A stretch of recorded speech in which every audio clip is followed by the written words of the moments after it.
You'll open up the chat. All right, and we are live on YouTube, and I will open up the chat for everybody. Thank you, Malek, and I'm going to let everybody in.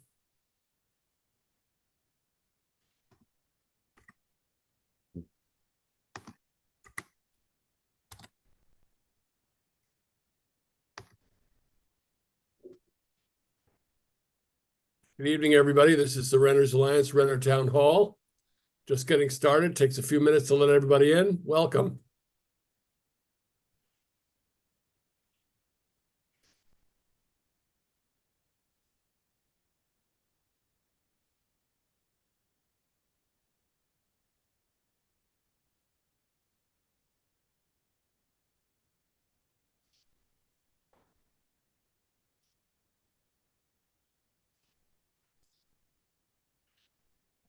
If you're just joining us, this is the Renters Alliance Renter Town Hall.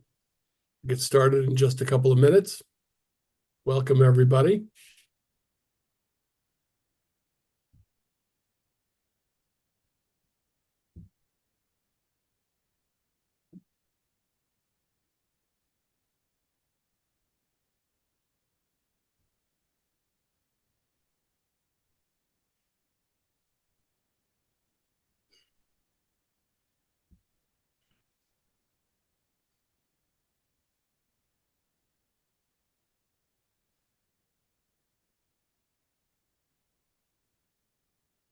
I like to wait till I hit a magic number of my choosing, and as soon as we do, we'll get going. Matt, while we're waiting, since March of 2020 and maybe a little bit before, I can't tell you the number of either Zoom or other platforms using remote means of communicating with people. And for whatever reason, for the first time tonight, as I'm waiting for this to start, we look like the beginning of the Brady Bunch. Yeah. Yes, with a couple of years. We got some actual Brady Bunch people here. Yep. And then we have the people who are behind the scenes. That's the rest of us. We need to do a coordinated, look around at each other, so yeah. But no, we need a song, Tim, and you're going to have to come up with that one. Well, wouldn't it just be the Brady Bunch theme? No, we have to do our own. Okay. Renters Rights song. Try to give it 10 more seconds, and then we'll get going.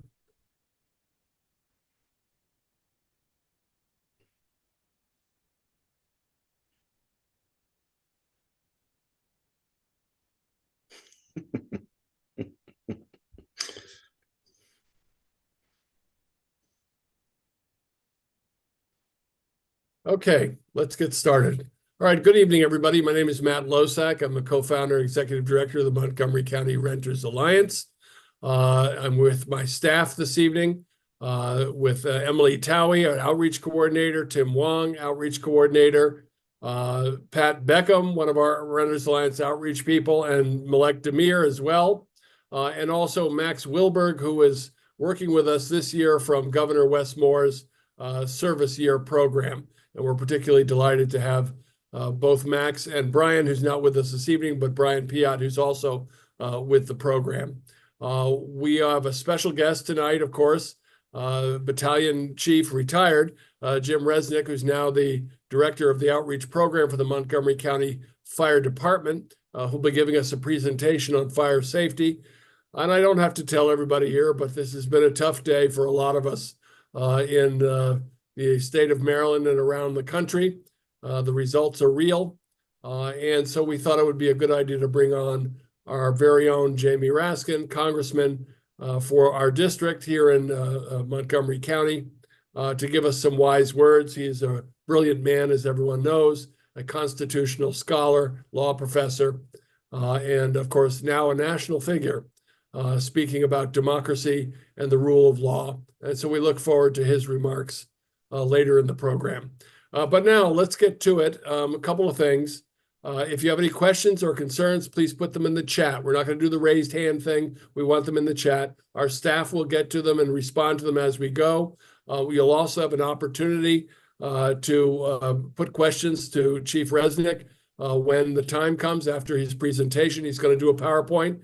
I think, Jim, you can correct me if I'm wrong, but I think I saw that there were, in 2023 alone, 60 residential fires and more than 70 deaths in Maryland, rather.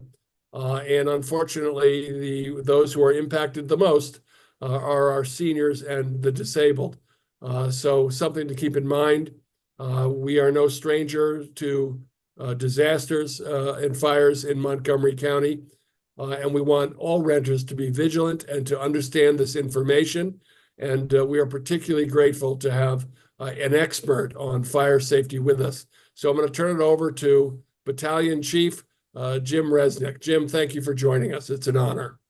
Thank you, Matt. It's an honor for me to be here and to speak to not just the Renters Alliance leadership, but also to all your constituents, your members. You're so important to all of us. And thank you for taking some time out of your evening to join us. Matt, I do appreciate the opportunity to come here, and I'll say to come back.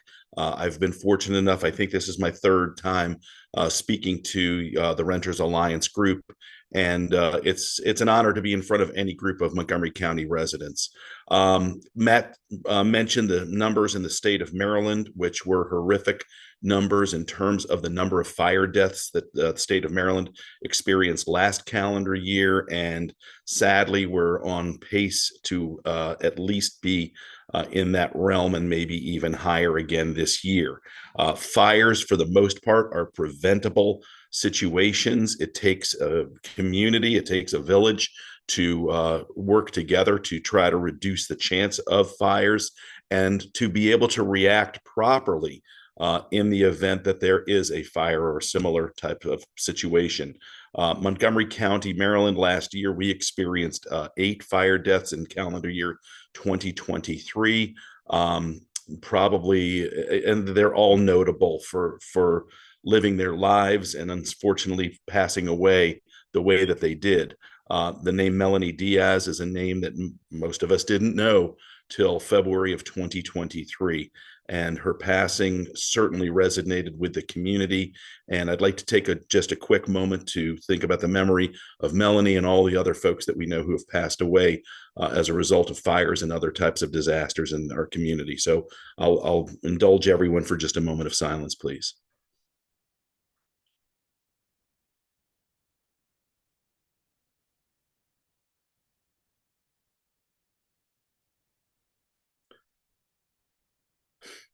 Thank you, and I appreciate the opportunity to do that. So as Matt said, I'm a retired Montgomery County Battalion Fire Chief. I served as a career firefighter in Montgomery County for 28 years, and my career was bookended with being a volunteer EMT, paramedic, and firefighter. I'm still an active volunteer with one of the departments in the county.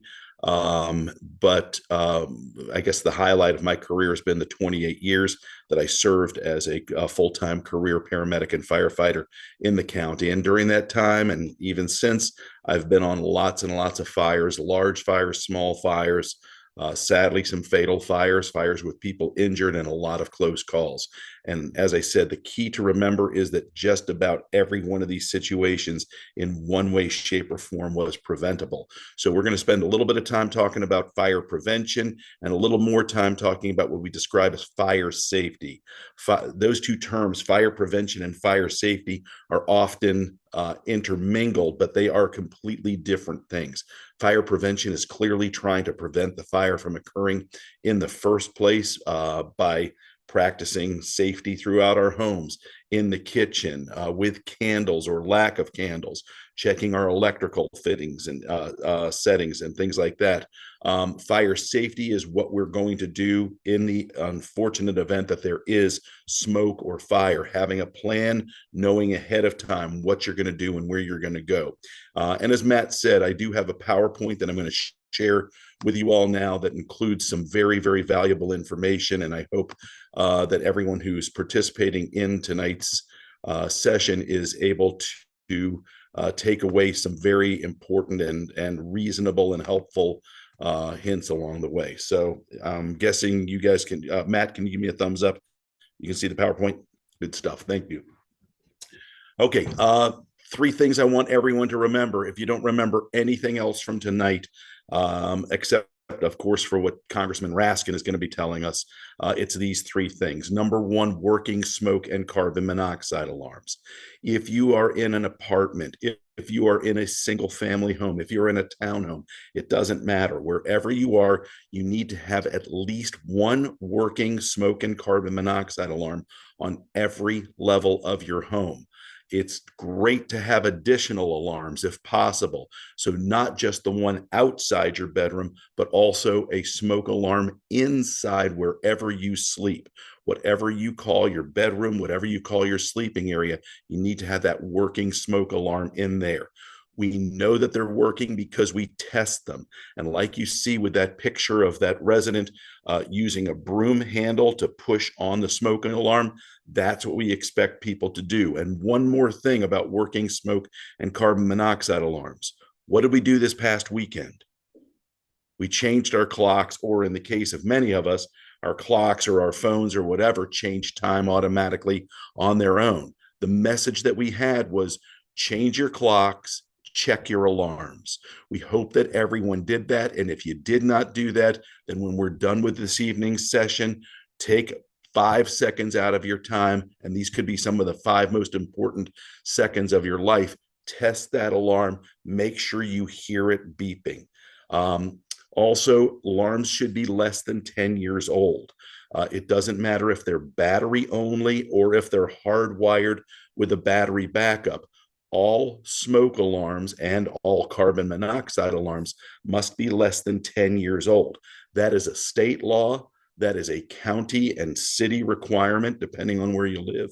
But all of that is actually based upon the manufacturer of those smoke and carbon monoxide alarms. If you read the owner's manual, it says this alarm needs to be replaced every 10 years. They're not considered reliable. The second thing we want you to do is have a fire escape plan that you have practiced. It's okay to think about what the plan would be, but actually put that plan into practice. It doesn't have to be an actual fire drill where the fire alarm in your building goes off. Certainly, if it does go off, that's your reason to actually put your plan into practice. But the way I describe it is, tomorrow, if you're going to work, if you're going to the grocery store, if you're going to the library, if you're going out for a walk because it's supposed to be another beautiful day, instead of taking the elevator down, if you live in a high-rise building, go ahead and use the stairs. And if you often use the stairs, then try using another set of stairs. Find out where that goes, how it's going to get you to someplace, and have that practiced plan. Know where you're going to go, how you're going to get there, and then what you're going to do when you get to that place. And always have a backup plan. Something might be in the way. Something might prohibit you from going out your primary way. So what is your backup plan? And then finally, the fire department urges everyone to sleep with your bedroom door closed. Closed doors, like it says there, save lives in the event of a fire. We do not want people to attempt to fight fires. Fires have completely changed in the last 10, 20, 25 years. The way things burn, what is actually burning, and we'll even talk about things that don't burn, but in fact, they explode. So instead of fighting the fire, we want you to get out, close the door as you leave, and then call 911 from a safe location, and do things in that order. Get out first. If you can't get out, we'll talk about that situation. As I already mentioned, you don't have to climb up on a ladder. You don't have to climb up. So certainly we don't want you to climb up on a chair or anything like that. With your 2 feet on the floor, on the ground, anyone can test an alarm. And you can do that like you see this woman in the bottom picture using a yardstick to push the smoke alarm. You can use a Swiffer. You can use a broom with a long handle. anything at all like that. If you happen to be tall and you can reach up and push the button, certainly do that. But you don't know that the alarm works unless you hear it. The same way that you only know your seatbelt works if you hear the click. Similarly, if you hear the smoke alarm, that's what's going to let you know what's going on. We want people to have a reasonable fire escape plan for themselves. And a reasonable plan is based on who you are. I'm not the same as everyone else on this call. I have certain abilities. I have certain disabilities. I can hear better than some of you. I might be able to see better than some of you, but maybe not as well as other people. So know yourself, know your residence, know where you live, and know what kind of fire protection features you have in your building. And that includes everything from working smoke alarms to the building's fire alarm, which is tested on a regular basis according to the fire code. The fire marshal follows the contractors that do all that fire alarm testing if you're in a multifamily building, a high rise or whatever like that. Doors, and it can be a fire door, it could be a rated fire door. For instance, if I'm in an apartment building, the door from my apartment out to the common hallway is a fire rated door, but it could even be a non-fire rated door, like your bedroom door, like your bathroom door, or any door that's in a single family home or a townhouse. Fire sprinklers. Some of you guys are fortunate enough to live in a home that does have fire sprinklers. Here in my house that I own, I do not have fire sprinklers. My home was built in 1962. Now, my wife and I are talking about doing some renovations because we think we're going to continue to live here now that the kids are gone. And one of those renovations would be retrofitting our home with fire sprinklers. But because I do not have fire sprinklers, that also changes what my fire escape plan is all about. So you need a plan for yourself that works for you. Now, along the lines of plans, I'm going to indulge you guys for about 4 minutes to watch this important video from our partners from the Underwriters Laboratories Fire Safety Research Institute. The video, as I say, is about 4 minutes long, and this goes over how to escape a high-rise apartment fire. The information in here is also pretty applicable to anyone who lives in a townhome or a single family home, any kind of a living setup. But in particular, this one will focus on high-rise apartments. I'll ask you to watch and listen to this closely, and we'll discuss some of the information in here as we continue.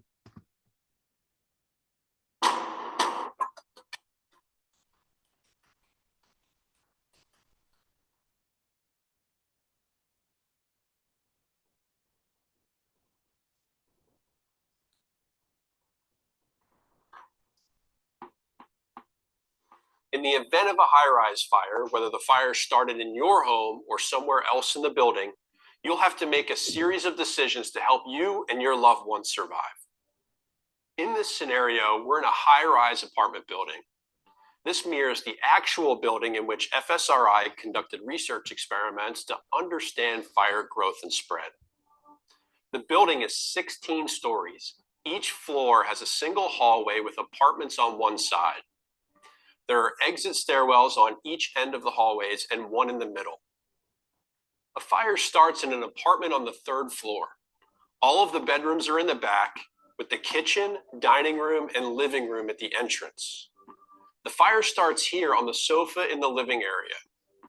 The source of the fire could be something small like a candle, cigarette, or lithium-ion battery-powered device like a smartphone. Picture yourself in this home. You're in this bedroom here with the door closed. I'm going to show you some real-world footage from our experiments so you can understand what the actual fire conditions are like. You can see the flames and smoke starting on the sofa here. After just 40 seconds, you can see the flames are growing. But what I really want to call out is the smoke, which is spreading across the ceiling and is beginning to fill the apartment from the top down.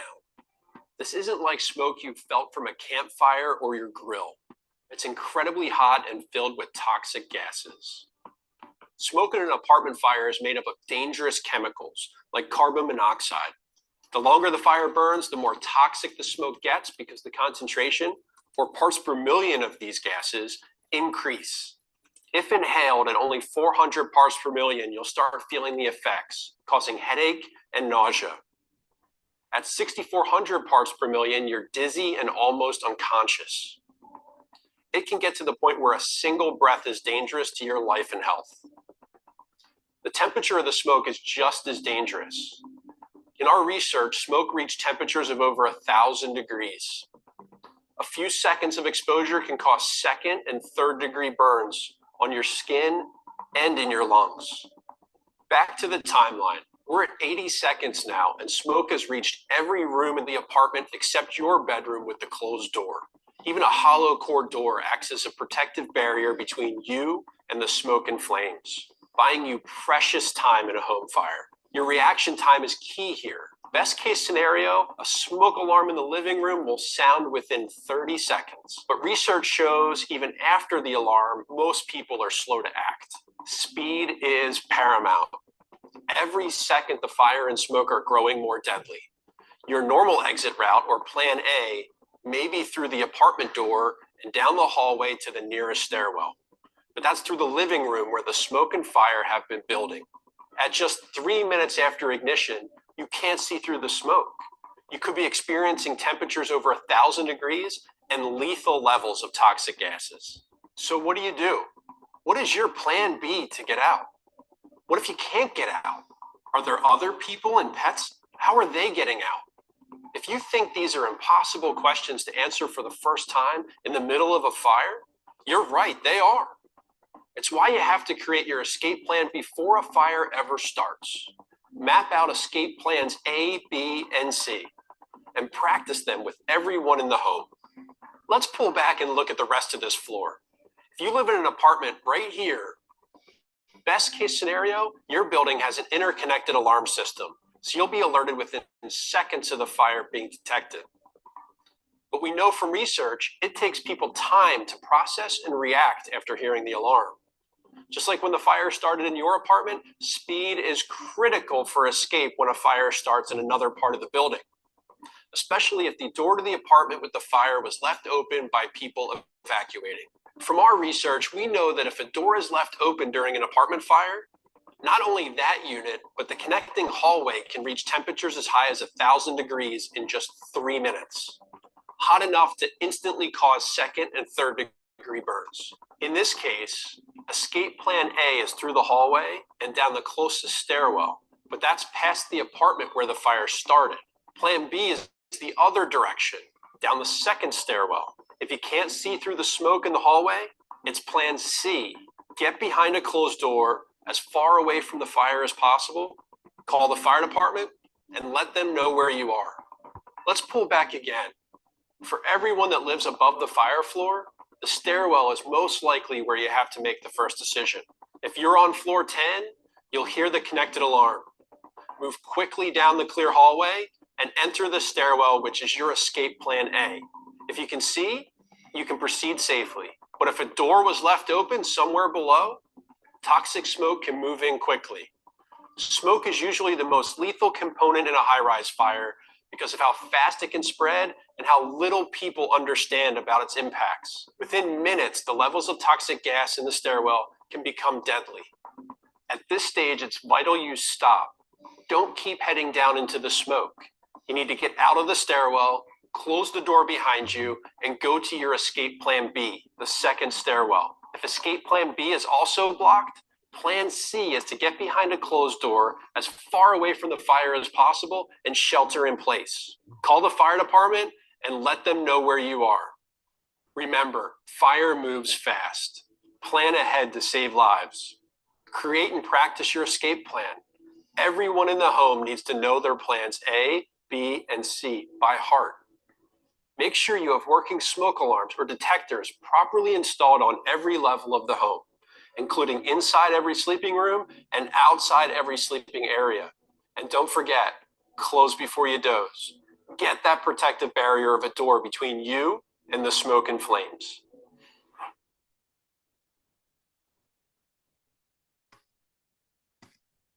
I actually lied to you all.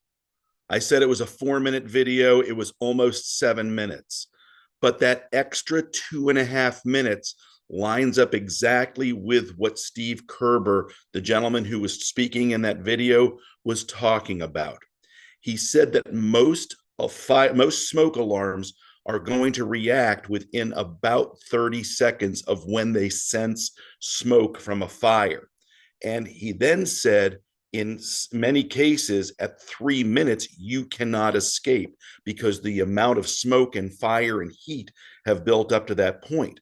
But that's the magical 2.5 minutes that we have to react, to be able to implement your plan.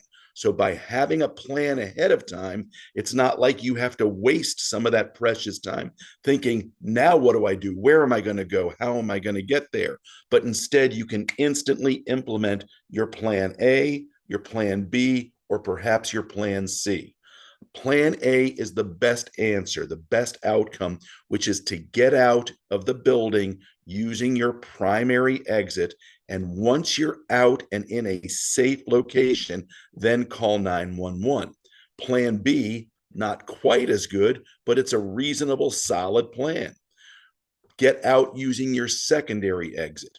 In the case of the high-rise building, it was considering using another stairwell if the first stairwell is not an option for you.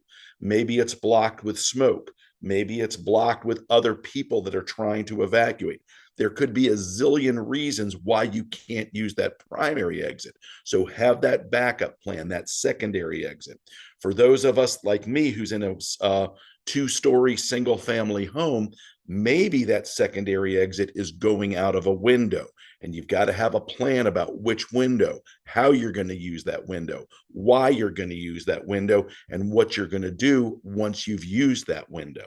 And then plan C, for someone who cannot get out for any reason at all.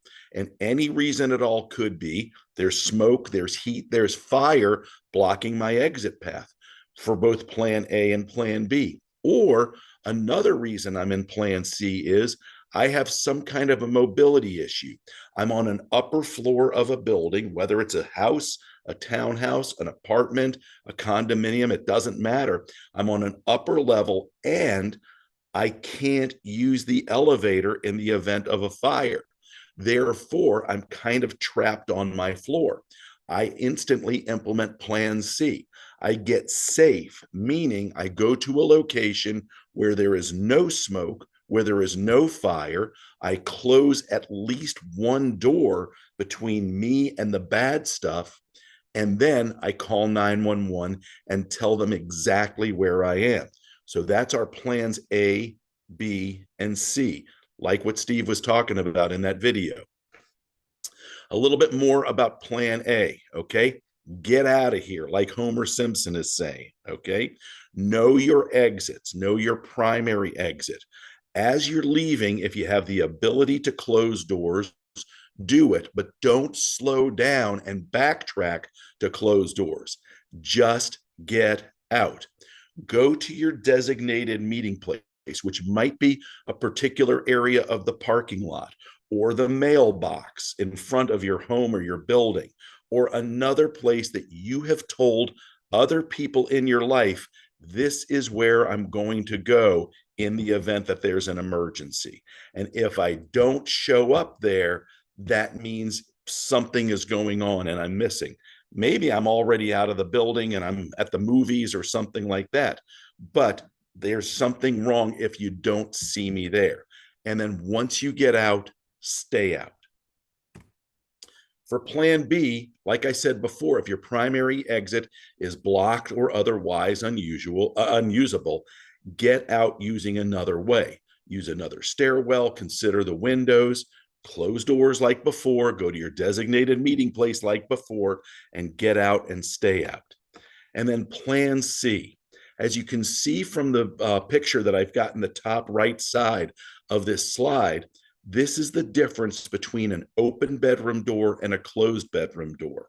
In this particular experiment that you can see the picture of, These are two adjacent bedrooms that is in a house that was built by the Fire Safety Research Institute. To the left of these two bedrooms, and it's not shown in this picture, is a living room. And what they did was they set a fire on the couch, dropping a candle on the couch in the living room. They let the fire burn for approximately 5 to 6 minutes, and then they extinguished the fire. Once the fire was out, they lowered the outside doors of the building to reveal what it looked like in the two bedrooms. The bedroom with the closed door was actually closer to the living room and had been exposed to the smoke and the heat for a few more seconds than the other bedroom. You can see that there's some smoke staining around the top of that door, but the room looks pretty livable. And that's the whole idea. It is survivable to be in that room with the door closed. In the other door, the door to the right, or the bedroom to the right, which had the door open, you can see the conditions in there. The temperature at the ceiling level reached about 1,000 degrees less than 5 minutes into this fire. The levels of carbon monoxide and other poisonous gases was so high that, like Steve said, 1 or 2 breaths of that hot air and you're dead. That's the difference between a simple closed bedroom door and an open bedroom door. Now, if one closed door is good, then 2 doors are certainly better. So do what you can to get as much distance and blockage between you and the smoke, the heat, and the fire. And then once you call 911, tell the call taker everything you can about where you are, what the conditions are like where you are, and if you cannot get out, tell them that and follow their instructions, okay? They will often stay on the line with you if you are trapped. If you say, hey, I'm in the 15th floor of this high-rise building, the fire alarm is going off in the building, there's no smoke or fire where I am, and I feel pretty safe in terms of that. I'm not having any difficulty breathing because it's not smoky and there's no fire. Then they're probably going to say, okay, we know where you are. We're going to tell the fire department and we only want to hear from you if anything changes. Keep in mind in that situation that the fire department is probably not coming to your apartment, because if we came to your apartment and to everybody else who was in a situation where they're seemingly okay, there's no smoke or fire, but they can't get out, then we run out of firefighters to actually put out the fire. So keep us posted if there's any significant changes, but let us know that you're there. Let us know you are in apartment 1599. The fire alarm is going off, but there's no smoke or fire where you are. Follow the dispatcher's instructions. Going out the window is often not a great plan. As you can see from this picture, this person did not have a decent plan. I'm pretty sure this is a staged picture. I hope it was. In this case, this is extraordinarily dangerous. The person did not open the window, which means they're now subject to severe injuries from the broken glass. Also, instead of being able to dangle and then drop down, they're getting the whole height of the window in their fall. So we ask people to be strategic if they have to think about going out of a window. A lesser height and a softer landing area make a huge difference. As I said before, we don't want people to break glass to open the window. We want them to physically open the window. And before you jump, yell for help. Someone might have a ladder, and that might keep you from having to jump out. For those who live in high-rise buildings, the question often comes up, what about going to the balcony? My answer is, why did you not get out early? The other thing about going out onto a balcony is this. The balcony has no protection. People say, is it a good idea if I go out on the balcony? My answer is, I don't know, because I don't know where the fire is. If the fire is directly below you, then if you're going onto the balcony, you're putting yourself right into the smoke and the heat and all of the other bad stuff from this fire. So in that situation, going on the balcony was a terrible idea. One thing I will tell you is if you do choose to go out onto the balcony, close the door behind you. Do not leave the door open. Also, make sure you bring a phone with you to that balcony. But if you leave the sliding door or French doors or whatever to that balcony open, you are giving a fire and smoke and heat exactly what they need, which is more oxygen, basically unlimited oxygen. So if you choose to go onto the balcony, take a phone with you and close the door behind you. Some other very important information includes we're trying to keep all emergencies from happening, including medical calls. The number one type of call that the fire service goes for is something related to a fall. So everything we can do to prevent falls from occurring, wearing proper footwear, avoiding loose carpets and wires and things like that that provide tripping hazards, cleaning up any spills right away, having good lighting and anything else like that. And also anytime we're using stairs or ramps or anything which involves a change in elevation, use a handrail, use whatever kind of protections there are around. Burns are a huge problem. And we're not talking about burns just from fires. There's burns from hot liquids, there's chemical burns and the like. So treat your skin like it's the only skin that you've got. Have a plan for how you're going to carry or move any hot liquids or any hot food.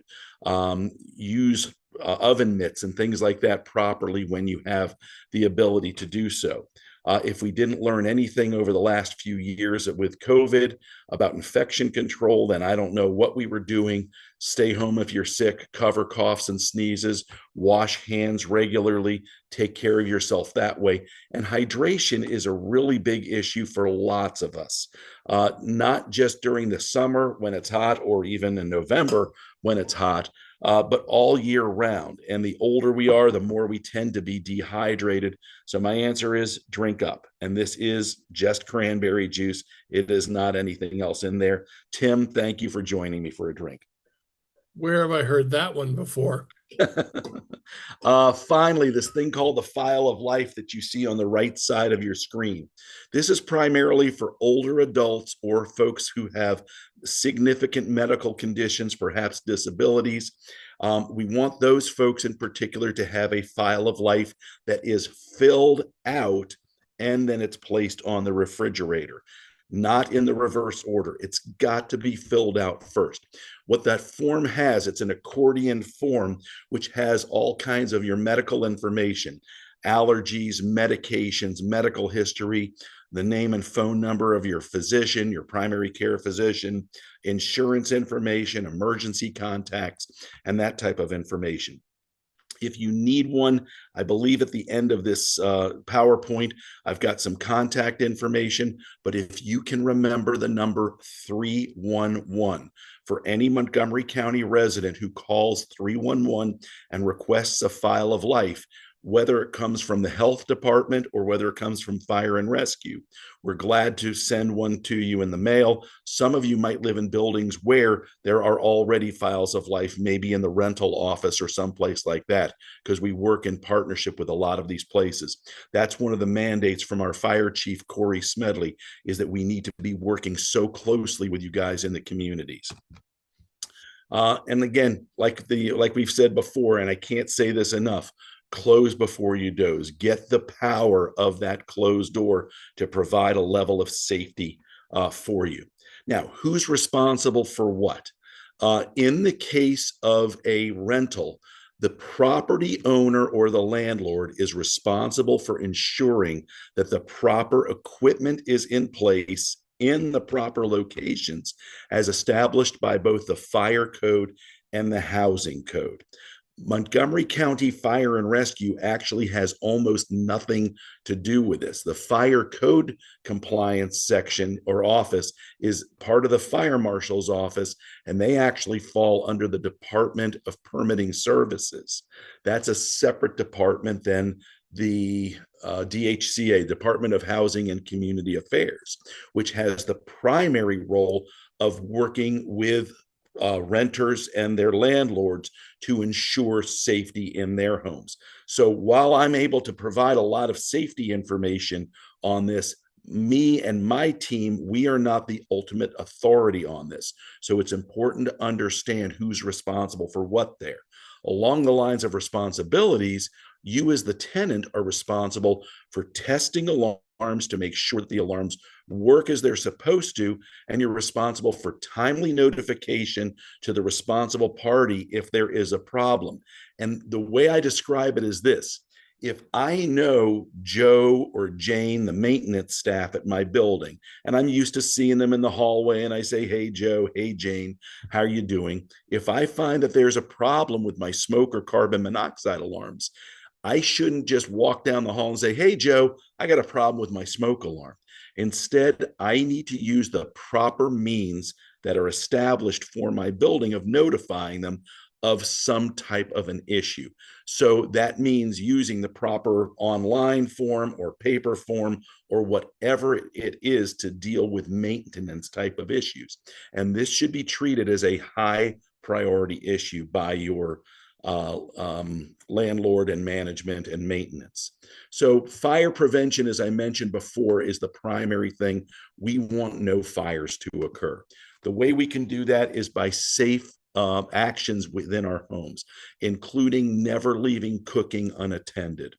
Unattended cooking fires are the leading cause of residential fires in Montgomery County, in the state of Maryland, in the United States, and probably in the world. So our message is this: stand by your pan.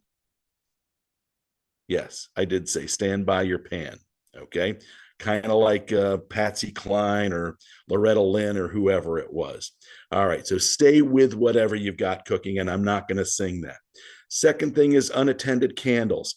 Candles are open flames, and we do not want to see any open flame that is left unattended. The best kind of candle from the fire department's perspective are the flameless electric candles. They look realistic. Some of them are even scented if you like that, but they don't start fires because they work off of batteries usually. Improperly discarded smoking materials. We wish that people wouldn't smoke, but in particular, we don't want them to smoke unsafely. Especially as dry as it is right now. We've seen a number of fires in the last few days throughout the county that are a result of people taking cigarettes and tossing them into the leaves, into the mulch, into the whatever. And things are so dry right now, it's a tinderbox. So properly disposing of matches, of used up lighters, of cigarette butts, cigar butts, anything at all like that. Also, if there's oxygen present, we want to make sure that there's no open flames at all. Oxygen itself does not burn, but if there is an oxygen enriched environment, then it is going to burn much, much, much faster than a non-oxygen enriched environment. We want to be extremely careful with our electrical cords and appliances and things like that. We never want to overload electrical outlets, never want to have electrical cords underneath carpets or rugs. And especially if we have small children or pets or older electrical devices, we want to periodically check those electrical cords to make sure they're not frayed or cracked or otherwise broken. And one of the most common culprits of this is our cell phone chargers. If there is a crack in the cord that you use as part of your cell phone charger, throw that cord out. Do not tape over it.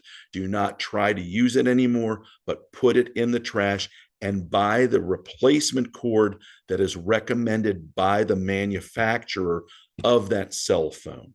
The knockoffs are a problem, and that gets to what we're going to see in a moment with lithium-ion batteries. Especially in older buildings, there may not be enough electrical outlets around. It's extremely important that we never use what we call a daisy chain. And in this case, this daisy chain is because they needed to plug in more stuff than the outlets in that area of the room could handle. So they didn't only use one power strip or one surge protector, but then they added another power strip or surge protector to the first one. And by trying to pull too much electricity out of a single outlet, this can cause major fire problems. So our answer is very simple: no daisy chains. If you need more electrical capacity in an area, then you've got two choices. Number one, get a qualified electrician in order to put more outlets in that particular area, or simply try to reconfigure your life. Plug in stuff in other places. Maybe it's not going to be quite as convenient, but it's not worth having a fire or risking a fire. I mentioned this briefly: the rechargeable batteries, the lithium-ion batteries. They have been around for a little while now, but we're seeing more and more problems with them for a variety of reasons. Most of the time, it's because people are not following what the owner's manual recommends. So read that owner's manual and follow their instructions. We ask people to pay attention to how the devices are operating and especially how they're charging. I know that my cell phone is going to get warm while I'm charging it. It's warm to the touch when it's charging, but it's never so hot that I can't touch it. If my phone ever gets that hot, there's a problem. If I notice that my phone is starting to swell up, that's a problem. If it starts making sounds or smells that are unusual, then that's a problem. So if it's not acting right, unplug it, turn it off if you can, get it fixed or get rid of it. And do not be afraid to call 911. And I'm going to say that again.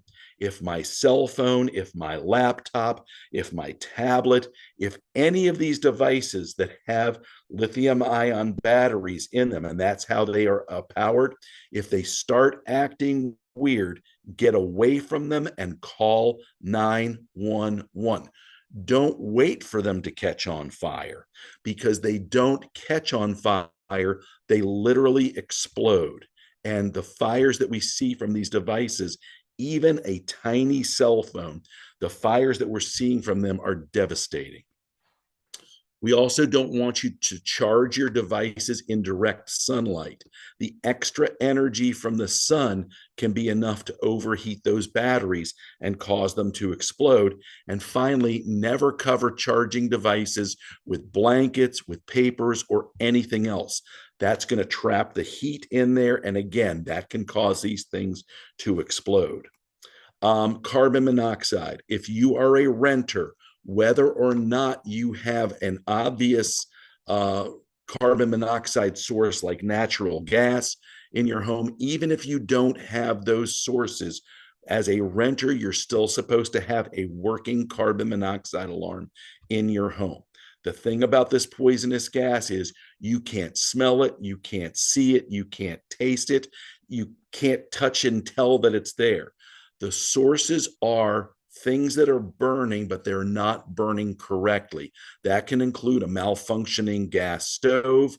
That can include a furnace or a water heater that's not operating properly, or it's not venting properly. That can include a car that's in an attached garage that's running, or any other internal combustion engine that's running, or even a fireplace that's malfunctioning, whether it's wood burning or gas burning or propane burning or anything at all like that. The prevention for all of these things is, again, to know the devices and the things that you have in your home. Read the owner's manuals. You can look up everything online, understand how they operate, understand their precautions, and again, never leave anything burning that's unattended. Finally, like I mentioned before, our website is your website. The website is mcfrs.org/mcsafe, like Montgomery County Safe. And actually, Matt or someone else from Renters Alliance, if you could put that in the chat, I would very much appreciate that. It's mcfrs.org/mcsafe. There's a wealth of information there. If you have small children, there's section for information that you can teach your kids about fire safety and fire prevention. If you're a senior like me, there's information on there. There's a wealth of information, and we encourage people to spend a few minutes hunting around that site and seeing what's on there. And I'm sure you're going to find something that's relevant to you and helping to keep you safe. You can always call 311 and ask to speak to the fire department's community outreach section, and we're happy to talk to you on the phone, send you an email or whatever like that to help you out. That is the end of my presentation, and I'm happy to take questions. I went a little longer than I expected, but that's the way that goes, and I'm going to stop sharing my screen. Well, we're glad you did. That was very informative and much appreciated. And I expect it will save people's lives. So thank you very much. We had some questions in the chat. Staff, were you tracking? What have we got? Yeah, Jim, we have someone asking if they need new smoke alarms, do you have recommendations for which ones they should buy? Great question, and a very, very simple answer. Anything that is either UL approved or tested and approved, or ITK tested and approved. These are national and international testing organizations that make sure that devices do what they're supposed to do. There's a lot of knockoffs that come from other countries, and they're shipped into the United States that I can buy on Amazon or another site like that. Buyer beware of those things, because unfortunately there's a lot of junk that's out there. If you go to a Lowe's, a Home Depot, a Stroh-Snyder's, or any kind of a brick and mortar place like that, the only devices that they are selling are devices that are approved.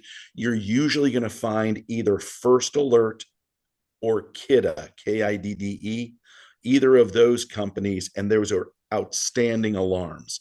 And if you have other questions about other ones, you can certainly call 311 or go to our website and find out some more information like that. That's a great question. Thank you.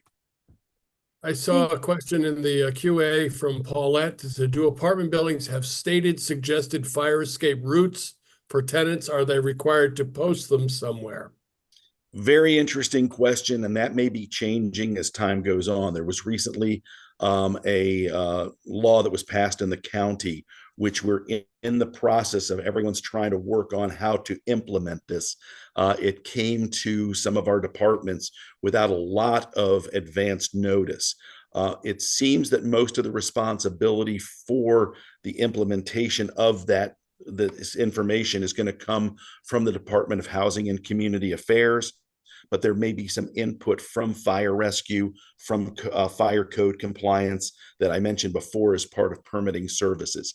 Here's the short answer. Up until now, there's no requirement to have posted evacuation routes for a rental building. You do see those if you go into a hotel or a motel or someplace like that. There's a requirement that there needs to be posted information, because it's felt that those populations are so transient that people aren't going to know their building well enough to have that evacuation plan in their head. But for owners or renters, in the case of what you're working with here, there has not been a requirement for those to be posted. Here's my answer. In my single family house, I don't have a requirement to post something like that. But if you go onto our website, there are little sheets of paper that's basically a grid, and I can make a drawing of my home, or in your case, your apartment building, and have my plan A and my plan B, which is the better staircase and so on. And you can do that on your own. But in terms of requirements, at this time, it's not a requirement, but that may be changing with this new legislation. Someone else asked, if they're trapped in a bedroom, does it help to put a wet towel rolled up at the bottom of the door to block the gap and to also cover their face with a wet towel? Thank you for asking that, Emily. And whoever asked that question, it's a great question. I'll tell you that I do a lot of research as I'm continuing to go through my career. And everyone from the United States Fire Administration to FEMA to the Red Cross, all of them have in their safety brochures and so on that people who are trapped in a fire situation should try to put wet towels down at the base of the door to help them. I will tell you that I have almost 50 years as a firefighter, and I have never, ever, ever seen smoke come under a door, which, if you think about the very, very simple physics and chemistry that we all know, even if you never took a physics class or a chemistry class, smoke rises, heat rises. And if you think about those slides that I showed you of the close before you doze, you saw some smoke staining around the top of the doorway, but nothing at the bottom. So to me, from my perspective, I'm going to tell you it's kind of a waste of time to take that, go get a wet towel and stick it under the door. If that makes you feel better, certainly do that. But the key there is close and latch. It doesn't need to be locked, but close and latch that door and stay away from it. In terms of putting a wet towel over your face, again, if it makes you feel a little bit better, that's great. But that wet towel is going to do nothing in terms of carbon monoxide, in terms of hydrogen cyanide, and these other poisons that are in the gas. That are in the smoke. So therefore, if it makes you feel better, great. The key is get distance and closed doors. Thank you for answering that. Got another one for you. Are there any regulations in Montgomery County or Maryland about the type of bedroom doors that have to be in apartments? I guess maybe they're wondering about like thickness, something like that. Correct. To the best of my knowledge, and this would be somewhere, the real answer can come from either code compliance or Department of Housing and Community Affairs. But to the best of my knowledge, for interior doors, meaning your bedroom door, your bathroom doors, your closet doors, if there's a door to the kitchen or something like that, those, to the best of my knowledge, do not have any requirements to be fire rated doors at all. The door from your unit out to the common hallway is a fire rated door and door assembly, meaning not just the door, but the hardware that goes with the door frame itself and how that's mounted, as well as the doors to anything else in that hallway, including the fire exits. Fire exits are designed to be very, very safe for people, but within the apartment, no, but it doesn't matter. A simple hollow core closed door can give someone at least 10 to 15 minutes and maybe even more time if that door is closed, and there could be a raging fire on the other side of that door, and that door is going to stay intact for several minutes. Get as many closed doors as you can between you and the bad stuff, and call 911. Keep them coming, Emily. Thank you. I got a question for you. Yeah, go ahead, Tim. Someone in the chat asked, if there's a fire at night when public transportation is not working, can we call 311 for assistance to shelter? I guess I think what the question is going at, if they're displaced by a fire, what can they do to get, to move out or something like that? So in the case of a large building honestly, even a single family home or townhouse, anyone who is displaced because of a fire or smoke or water damage or anything at all like that, the fire department, we don't leave people hanging, as it were. We work with partner agencies, including the Office of Emergency Management and Homeland Security within the county. We work with the American Red Cross. We work across agencies to make sure that people have safe housing, at least for like that night of the fire, and then be able to help them transition to whatever is next, whatever's happening next. So what I would tell the person that asked this question and anyone else is, let somebody on the scene, a police officer, a firefighter, a fire captain, a fire chief, let someone on the scene know, hey, because of water damage or smoke or whatever it is, I am displaced. What can I do? What can we do to help? What can we do to help that person? Tim, was that addressing the question as best you could tell? I think so. Yeah, thank you. Very good. I got another one for you, Jim. Sure. Does your outreach office have people who can speak to residents? I guess do like the similar presentation as you did, but in Spanish or in French? I don't speak Spanish or French, but we have people who do. And the Okay. short answer is we will work with any population out there, and it doesn't have to just be Spanish or French. We will outreach to anyone and everyone who needs to hear this information. Within our community risk reduction section, which is a very small office, we're about 5.5 people, and I'm the 0.5.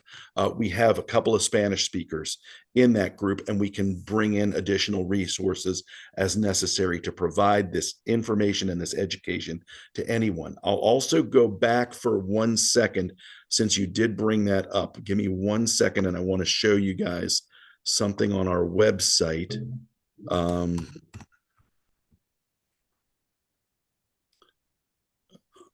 going to share my screen again real quick. And thank you to whoever asked this question. So you should be seeing right now a screen which in the middle of it says MCFRS Public Education Safety in Our Neighborhood. On this, you see that there's a number of different tabs, MCFRS, Fire and Rescue Main Site, and our Public Education Home. The next tab over, if you can see that, says General Public, Safety Resources and Laws. And when I go down to this includes a lot of information that I just covered, things like battery safety, carbon monoxide safety, safety with candles, and things like that. It also says in this yellow banner down towards the bottom, many departments' fire safety educational materials are available in multiple languages. So if I click here and then I go into this section here, you can see if I'm looking at cooking safety towards the middle, I can see it in Amharic. I can also see the same information in English. I can see it in French and Spanish. Some of these we have many languages, others we have English and Spanish. And unfortunately, right now we have some that are only in English, but our staff is currently working on expanding this list with all of these types of programs out there. So we want to be able to reach as much of the population with this valuable information as possible. So again, all of this information comes off of our main website, which is what I'd shown before, which I believe is now in the chat. So thank you for that question. Thank you. That's good information. And you have a thank you in the chat. You're welcome, Rachel. Someone else asked, do you recommend that they purchase their own fire extinguishers for their own units, like if they're in a high-rise rental? I get this question quite often, and I get another version of this question quite often, which is about getting a fire blanket. I don't know about you, but every time I open up my computer, I'm hit over and over again with these ads for these fire blankets. If you remember from the PowerPoint that I showed you, there was nothing in there about fighting fires, except I think in one place I said, don't fight the fire, just get out. We see huge problems occurring when there is a delay in calling 911, and that delay is often as a result of people trying to fight a fire on their own, whether it's with their own fire extinguishers, whether it's other fire extinguishers that are in the building, whether it's trying to pour water on the fire or something like that. The nature of fires has changed. When Steve Kerber was talking in the video that we watched before, he mentioned a very, very important fact, which is that about 30 or 40 years ago, the research showed that from the time that the smoke alarm sounded until it was unsafe, that I could not get out at all, used to be about 17 minutes. Now it's 3 minutes. That's because the things that are in our home burn differently than the things that we had 30 and 40 years ago. Things like this don't burn, they explode. So for all of those reasons, my answer is don't get a fire extinguisher. Don't try to fight a fire. God forbid there's a fire. Get out, close the doors as you're leaving, and call 911 from a safe location. I'm going to put it to you this way. I could do my own taxes. I'm going to screw them up, but I could do my own taxes. Same thing for fires. Our answer is just get out and call the professionals. Thanks, Jim. I see we have our guest join us, but I'm gonna address two questions, but you correct me if I'm wrong, Jim. Someone asked they had a out of order hallway smoke detector in their apartment, and they reported it to the night staff, and a work order was submitted the next day. That would be my advice, like you said, to go through the proper channels. Use your online portal, and we always talk on here about what's reasonable for maintenance requests. Is the next business day to fix a smoke detector in the hallway? That's a decent response. I would believe so. Okay. And then the other one, someone else asked about cigarette smoke in the hallways. And for that I would say that would be like a general maintenance complaint. I don't think that would fall under the fire department necessarily. For that, we always say first you can try talking to your property manager. We could also try talking to your neighbor.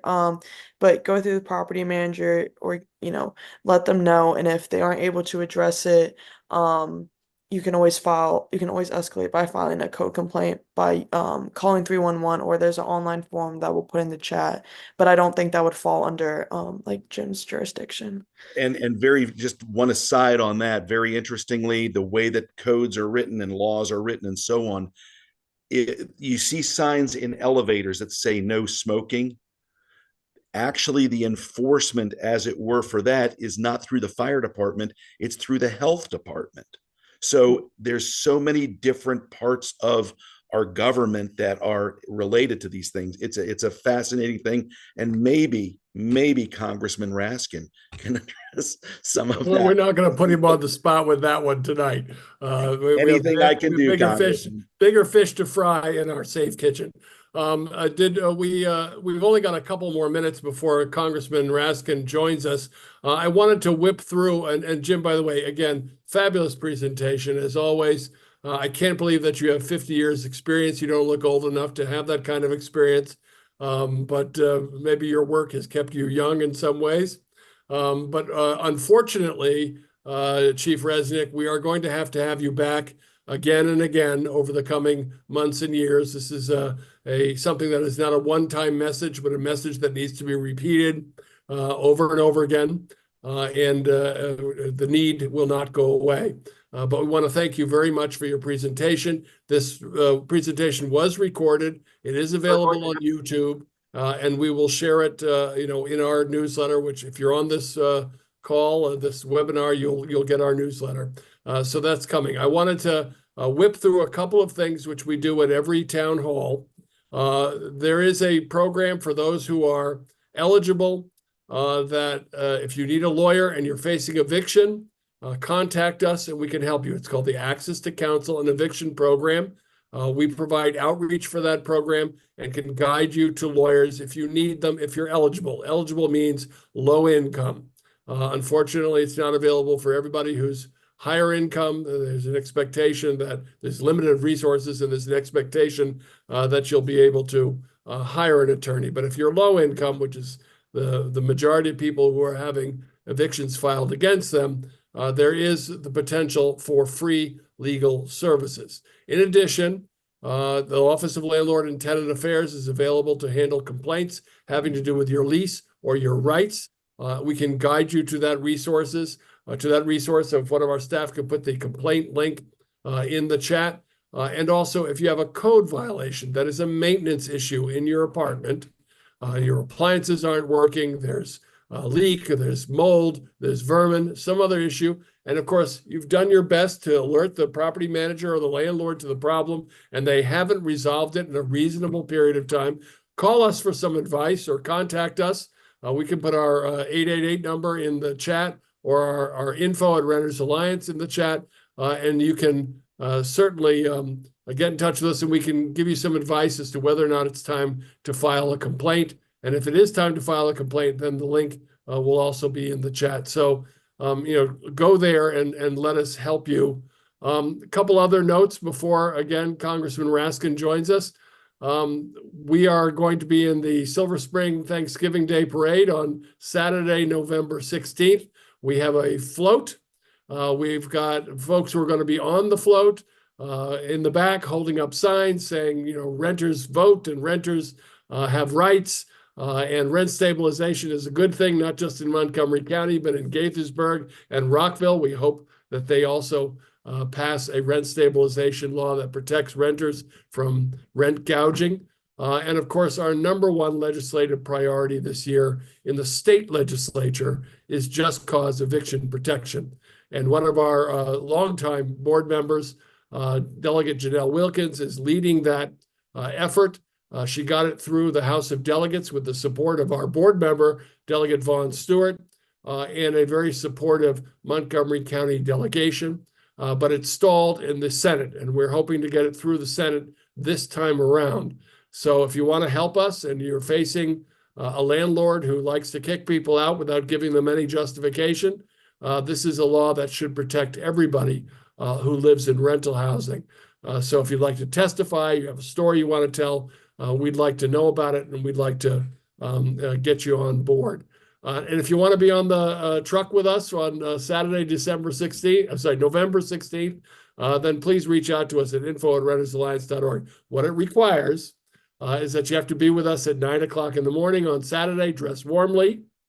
You'll be outside on the back of a truck. We go very slow. I'm driving, don't worry. And we'll have donuts and coffee, and it'll be fun. And elected officials will come on board and get pictures with us. And we find that in Silver Spring, that parade is attended by thousands of people, and it is also televised. So it's lots of fun. We throw out candy to the kids, and we really have a good time. Our next town hall will be on November 20th. Not sure what we're going to discuss at that time, but we'll let you know. But I will say that we do intend in a future town hall to go through some of the basic tenant rights that we enjoy, because a lot of people don't know them. We'll talk about the rights to form a tenants association. We'll talk about your rights to privacy in your home. We'll talk about rights to have notice if someone is coming into your apartment, and so on. All of these basic rights, which many people are just not aware of. And of course, the usual information about what resources are available to renters who need help. So that will also be part of our discussion. I wanted to address something before we bring Congressman Raskin on. We are a nonprofit and a 501c3 nonpartisan nonprofit. We do not support any candidate or party. We recognize that the renter community is diverse. Republicans, Democrats, independents, people who vote, people who don't vote, although we encourage everybody to vote. But because this last election was so traumatic, whether you're Republican or Democrat or wherever you fall, that the country has been agitated. And because we urge renters to participate in the civic and political life of their communities, we wanted to bring on somebody who's known for his wisdom, for his expertise on the Constitution, for his standing on issues, national issues of importance to all of us. And we often hear that renters are not really participants in the civic and political life of their communities, and we know that that's not true. We vote, we pay taxes, we are the beneficiaries of public policy, and so having a noted and nationally recognized figure who is our congressman to speak about where we are based on the last couple of days and going forward, we think is a real privilege. So if Congressman Raskin is with us, we'll welcome him. Otherwise, I'll just keep talking. December 6th. December, yes, thank you, Pat. We are having our annual Building Community Celebration on Friday, December 6th at the Lee Development Group building in downtown Silver Spring. You all will receive an invitation. We have a number of free tickets. If you can't afford to buy a ticket for $25, then you're welcome to come for free. But we are a nonprofit and we do operate on donations, so whatever you can do. But we've got room for a good number of people. We'll have music, we'll have wine, we'll have a lot of our elected officials. This year we are honoring the Secretary of Housing for the state of Maryland, Jake Day, who for the first time in Maryland history put in place a recommendation of the Renters Alliance, which was to form an office in the Department of Housing and Community Development that's focused on serving renters. That's the first time in Maryland history. So that's a very big deal. So without further ado, it is my special honor, if we can get his camera to be upright, things are sideways these days. But it is my special honor and our special honor to welcome a national figure, our very own Congressman Jamie Raskin, who's been hard at work and probably exhausted for a long time in the last few weeks leading up to this election. But he also has some, perhaps for us, even more important credentials. Congressman Raskin was a state senator and was a strong supporter of renters' rights. He and his office served on the tenants work group for Montgomery County, the first work group in the county and probably the state that was entirely focused on renters' rights and renter interests. And now, of course, because of his work and his support for the people in this district, he has been elected to Congress. And I think everybody knows him for his work there. So with that, I'll turn it over to Congressman Jamie Raskin. Welcome, Jamie. Matt, dear man, thank you so much for that kind introduction. Hello, everybody. It's wonderful to be with you guys on a tough day in this turbulent and finally heartbreaking election. We do stand by the Constitution and the rule of law, so we're not going to storm the Capitol and lie about who won and spend 4 years spreading propaganda and disinformation. We're going to take a day or two to try and recover from this debacle, figure out what went wrong, and then we're going to dust ourselves off and get back up and get back in the fight. And, Maryland is in such a different situation than most of the country, Matt. There's been such great organizing, tenant organizing, union organizing, just progressive activism on the ground in our state, and it shows. I mean, we just have powerful grassroots operations that can withstand even $100 million that right-wing dark money forces put into the U.S. Senate campaign, but we were able to elect Angela Alsobrooks even against all of that. But it's not the same way in every part of the country. I mean, we had a great night in Maryland. We elected Alsobrooks to the U.S. Senate. We elected Sarah Elfreth in the 3rd District, Johnny Oshesky in the 2nd District, and April Delaney looks like she's hanging on. She's only up by about 300 votes, but I think more than 95% of the votes have been counted already. So I think she's hanging tough. Back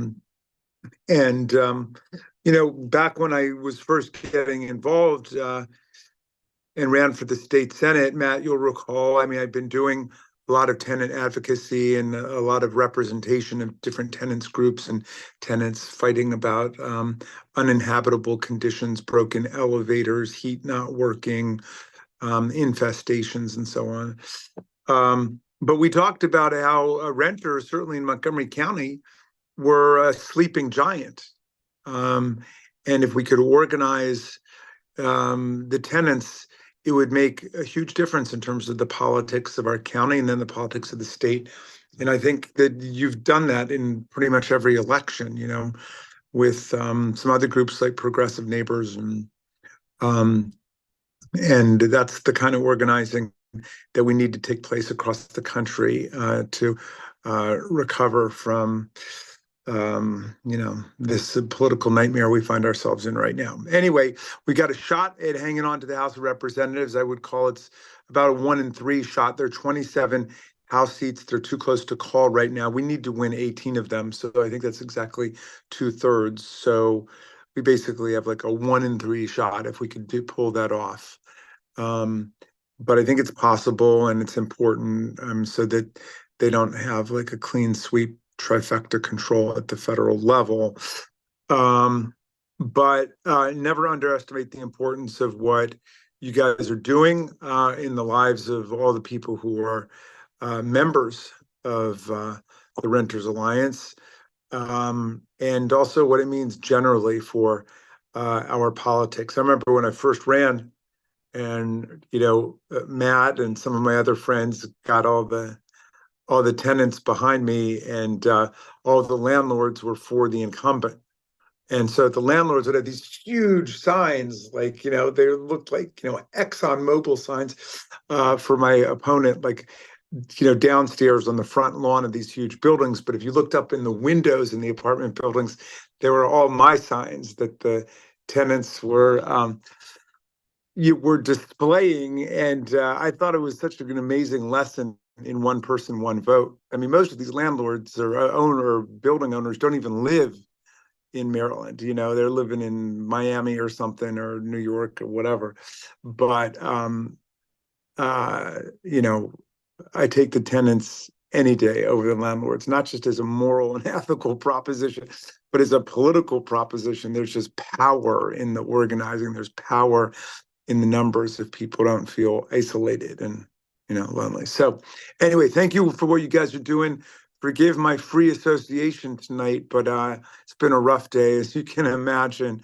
And we're just trying to hang on to hope that we can put the House of Representatives under Democratic control. So thank you all. Thank you for voting. Thanks for a great night in Maryland, and let's just take it across the country. Jamie, we thank you for everything that you do. Again, let me just underscore, because Jamie is an elected official and a Democrat. The Renters Alliance is a 501c3 nonpartisan. We don't support any candidate or party, but we do support our Congressman Jamie Raskin, because we know that he is a renter champion and has been a champion since we've known him for a long time, and did it when it was not so sexy to do it. So we really appreciate that.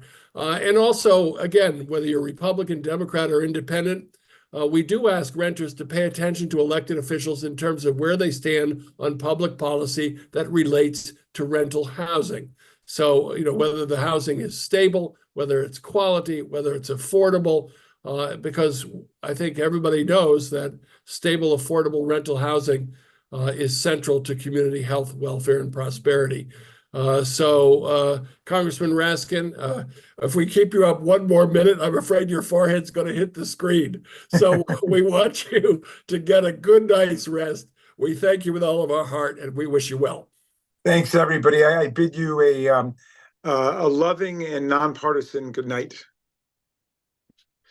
Thanks, Jamie. All right. If there's any other questions or concerns, please put them in the chat. We've got a couple more minutes. I'll give you one more second to put that in. Of course, thanks to Jamie Raskin. Good heavens. Anybody else?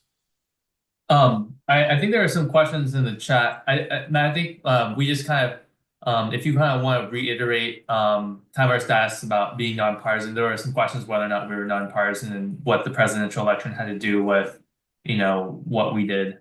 I saw that. I think I addressed that. The presidential election affects all people, including renters. And Congressman Raskin is our congressman, represents Montgomery County for the most part. And so we thought if he were available, it would be great to hear his words. And of course, the other connection with Jamie Raskin, as I mentioned before, is that he is a very strong advocate for renters and always has been. So it seemed apropos to bring him on. And if anybody has anybody else they'd like to recommend to come on to our town halls to talk about rental housing policy or to give us words of wisdom, we certainly are all ears. The election is over, so nobody's running for any particular office now. So this is certainly not any campaign activity. So we're done with that. So again, I think we've gotten some good information, and we want to thank Jim Resnick, Battalion Chief retired Jim Resnick for the Montgomery County Fire Department, again for his very strong and informative presentation. Of course, we thank our Congressman Jamie Raskin. I want to thank again Max Wilberg for sticking it out from the service program from Westmore's program, and of course my staff. Thank you all, and good night.